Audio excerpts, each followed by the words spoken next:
Olá, amigos e irmãos, bem-vindos ao canal Palavra da Graça. Este é mais um vídeo, mais uma meditação sobre esta maravilhosa graça de Deus. Meu nome é Oswaldo Silva e eu espero que todos estejam bem, saudáveis e prósperos na presença do nosso Deus e Pai. Muito bem, hoje nós queríamos conversar um pouco sobre espiritualidade. A verdadeira espiritualidade. Sim, porque o princípio que o Senhor Jesus nos ensinou foi que o reino de Deus é algo espiritual. Nosso relacionamento com Deus é espiritual, né? E a nossa adoração a Deus é espiritual. Aliás, a chave para isso está exatamente no capítulo 4 do livro de João, uma passagem bem conhecida, amplamente pregada e ensinada nos púlpitos, né, de várias igrejas aí, mas muito mal entendida, porque os pastores não têm interesse que você saiba da realidade, da verdade, não é? Aliás, nesse quesito a gente sabe que há tantos versículos aí que não são pregados, capítulos que são, né, ignorados para não esclarecer muito as pessoas. Porque é como diz no livro de João também, no capítulo 8, verso 32, que acho que a gente fica tudo repetindo, mas ninguém vive isso de verdade. Conhecereis a verdade vos libertará. Gente, a verdade faz o quê? Liberta. Me deixa livre, né? Livre, leve, solto. E ser livre não é você ter um compromisso com uma instituição religiosa a qual você tem que comparecer todos os domingos lá fielmente, dando dízimo, praticando rituais, cerimônias. Isso não é adorar a Deus em espírito e verdade. Isso não é vida espiritual. Isso não passa de religiosidade aparente e que não edifica ninguém em nada. E só prova que você é um religioso fervoroso e que está ali para divulgar, para promover aquela denominação a qual você pertence, seja católico ou protestante, né? Então, vida espiritual é diferente da vida física. A vida física é visível, palpável, sentimental. A vida espiritual, ela não é física, ela é metafísica. Então o espiritual não tem nada a ver com sentir, com ver, com ouvir. É espírito, é espiritual. Então como que se vive a vida espiritual se eu não vejo, se eu não posso tocar, se eu não posso cheirar, né? Aliás, eu estou lembrando aqui que muitos anos atrás, aí não sei dar detalhes, mas eu me lembrei aqui de um seriado que tinha, parece que na Rede Globo, muitos anos atrás aí, nossa, eu era bem jovenzinho, e ali toda semana passava ali aquele capítulo daquela série, intitulada O Sexto Sentido. Interessante. E ali, na narrativa, antes de exibir o seriado, havia uma consideração com os 5 sentidos do ser humano, né? Tato, visão, audição, paladar, né? E o olfato. Mas aí o autor ele dizia, mas há o 6º sentido. A gente poderia, então, de uma certa forma, falar que a vida espiritual é exatamente essa. Ela vai além e ela está acima dos nossos 5 sentidos que nós experimentamos no nosso corpo físico. Então as pessoas confundem e são enganadas, são iludidas com esse negócio de ir na igreja para adorar a Deus, por exemplo. A gente ouve muito isso. Ah, eu vim aqui para adorar a Deus, não foi para olhar para o homem, não foi para ouvir pastor, não foi nada. Mas é mentira, mas é um engano. Por quê? Se você vai numa igreja, vai ter um pastor lá na frente. Se você vai numa igreja, o que acontece? Você vai estar seguindo um ser humano. Você não está adorando a Deus e você não está acreditando que o Senhor é soberano e é todo-poderoso. Porque no Velho Testamento nós temos o Salmo 23, o Senhor é meu pastor, nada me faltará. Quem é meu pastor que o Salmo está falando? O Senhor, o Todo-Poderoso, o Soberano. Esse que é o meu pastor. E esse versículo vai diretamente ligado a outro, no livro de João também, capítulo 10, no Novo Testamento. Quando Jesus declararia, eu sou o bom pastor. O bom pastor dá a vida pelas suas ovelhas. Então o nosso pastor é Ele. Ele é o supremo pastor. Agora, as religiões, as igrejas, as denominações, querem substituir, tirando Jesus do comando da igreja e colocando um homem, botando um ser humano. Ah, não, mas o pastor está ali para... Ele é um irmão em Cristo, igual eu ouvi de um pastor uma vez. Eu falei, você que é o comandante aí. Ele falou, nada, eu sou só um servo. Mas você é só um servo, e por que você está na frente e acima do povo, acima dos irmãos? E por que na hora de dar a palavra tem que ser só ele? Porque é o corpo de Cristo. Todos deveriam ter voz ativa.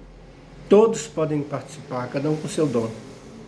Cada um é um membro do corpo de Cristo. Um é o pé, outro é a mão, mas é um corpo espiritual. Não é físico. Não é prática religiosa. Eu não tenho necessidade nenhuma de praticar religião, porque a religião é coisa da carne, é coisa humana.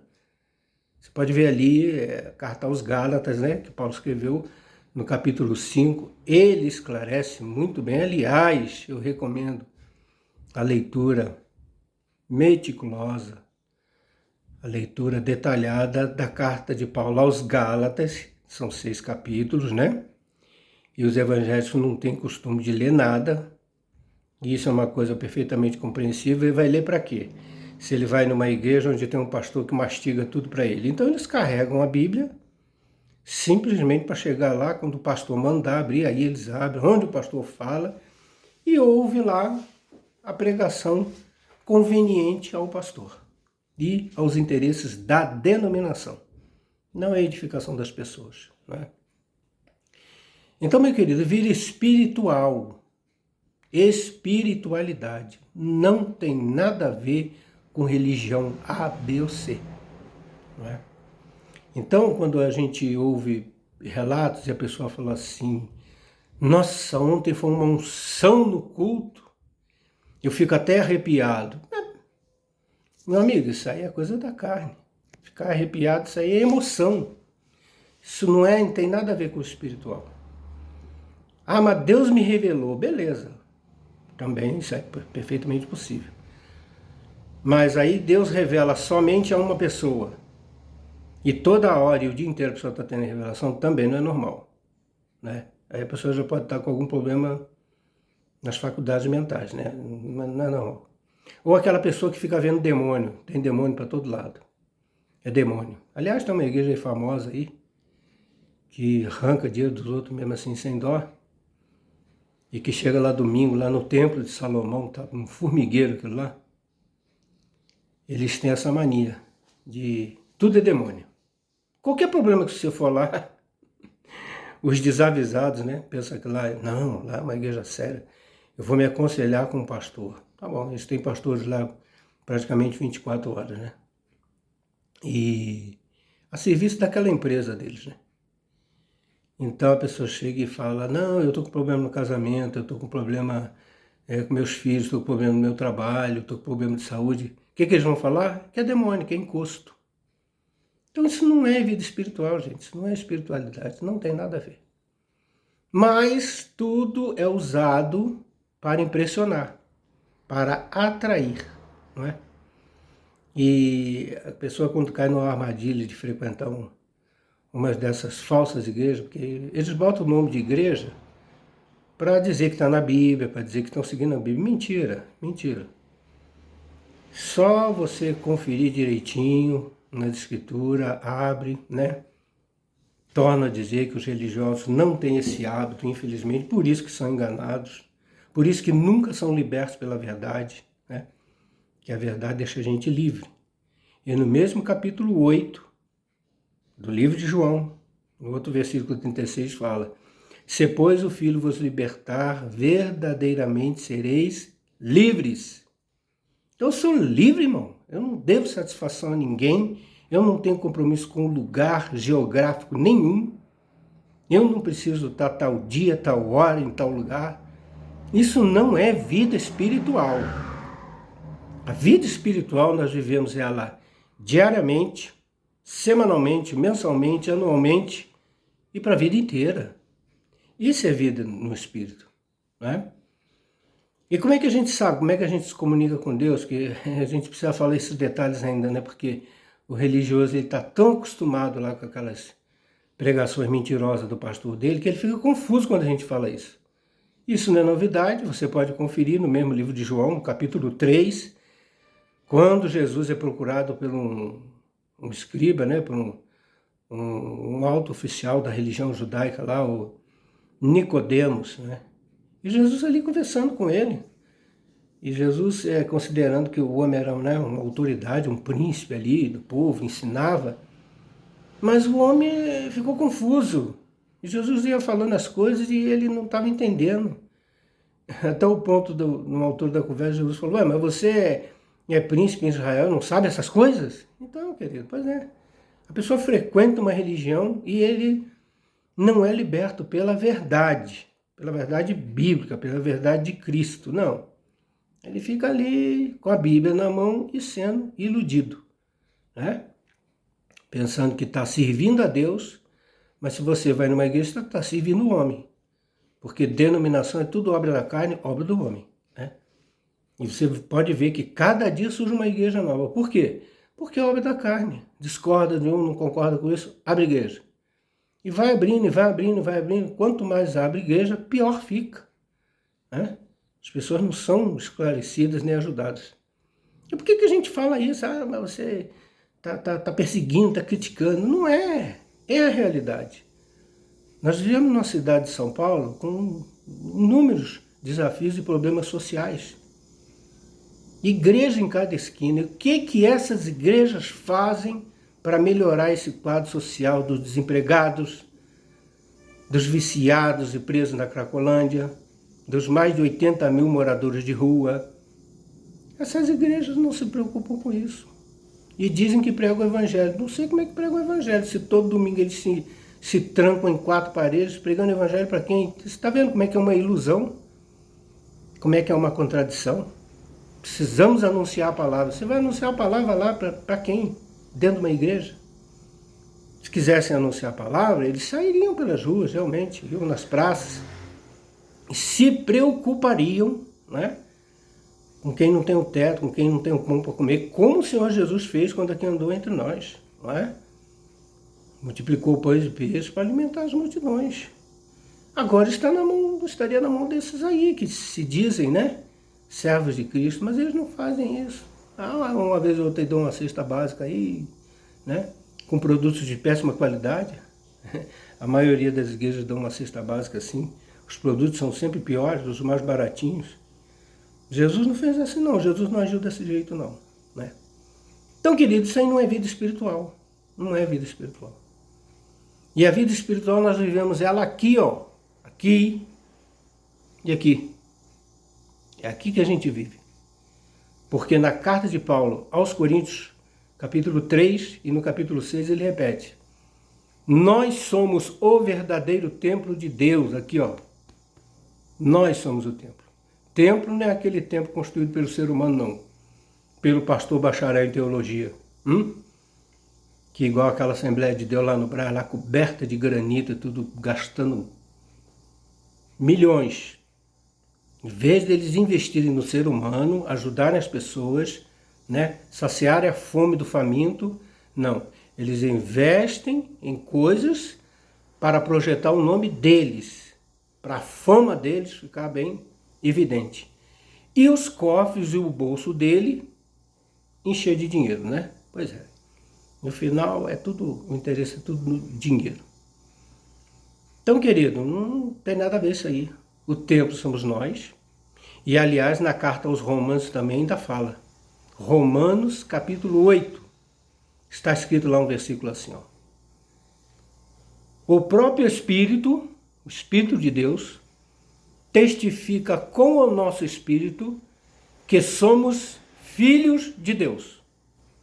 Então você não é filho de Deus porque você vai todo domingo na igreja, não. Aí ele fala assim, eu sou filho de Deus porque eu aceitei Jesus. Você não aceitou Jesus, foi Jesus que elegeu você, que escolheu você. Leia Atos dos Apóstolos, capítulo 9. Leia lá. Que o Senhor fala para Ananias a respeito de Paulo.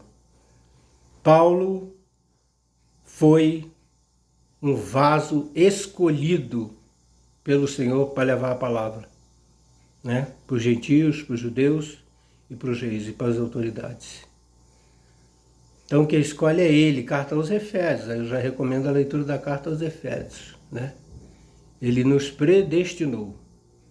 Mas é diferente, a predestinação de Deus não é essa aí que prega nas igrejas, não.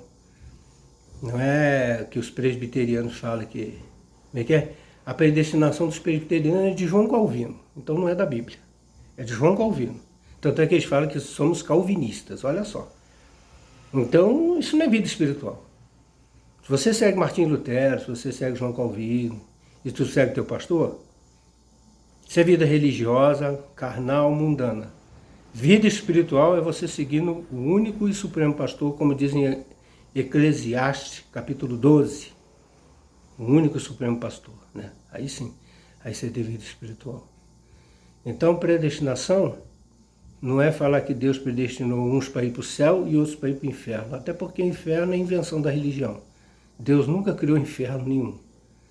Isso é uma interpretação terrível para pôr medo e fazer você ficar preso aí, nessa igreja que você frequenta aí, né? Então, vida espiritual, gente. O Espírito testificando com o nosso Espírito. Tá vendo como é que não tem ser humano nenhum aí no meio? Não precisa pastor falar, padre falar, não precisa de guru, de xamã, de nada, de ninguém. As pessoas podem falar o que quiser para mim. Como, por exemplo, você não é filho de Deus. Você é desigrejado. Você é traidor. Pode falar o que for, não muda nada. Por quê? Porque é o Espírito de Deus que testifica com o meu Espírito. Meu filho.